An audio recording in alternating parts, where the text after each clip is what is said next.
xeyirli olsun. Bu xidmət sahəsidir. Cəlilabad cəmaatının xidmətə, hörmətə, sevgiyə ehtiyacı var.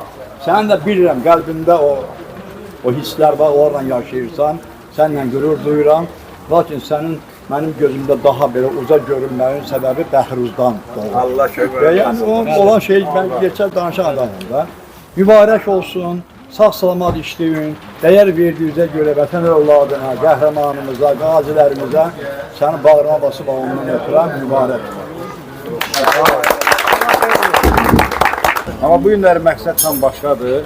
Hamımızın tanıdığımız Əkrəm Eyvazov iş adamı olaraq bir xalça yuyucu sexi açıb və bu sexin də müdürlüyünü təhvil verib bizim qaziyə Elnura.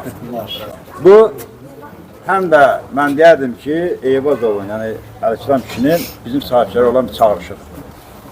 Çünki bizim qazilərimiz bu günləri dövlət qarşısında, dövlətin də diqqətindədir. Ancaq mən istəyirdim ki, sahibçilərimiz də bu işdə diqqətli olsunlar, onları yanına sərsinlər, onlarla belə deyim, dəstək olsunlar. Bu mənim bir arzumdur, belə də olmalıdır. Xeyirli uğurlu olsun, Allah köməyiniz olsun.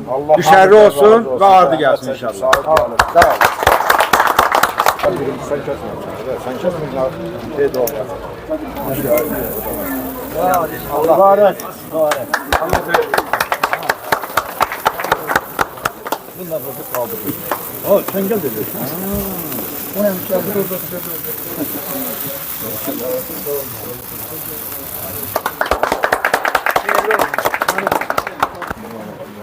Biraz da sen yiyin. Yok ben yedim. Özür. Sonra inşallah tez koysun. Bunlara şey eylesin yerler. Kes. Sami. Ha burada.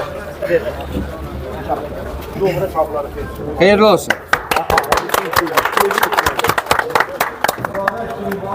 Güzel maşallah, ne güzel. Orada tasarruf eləmir, bir yer olsun. Ne güzel, bir ne var? Başlarımızı başlarımız. Yani büyümüş var ya, durmaz ya. Bırak konuşma var ya.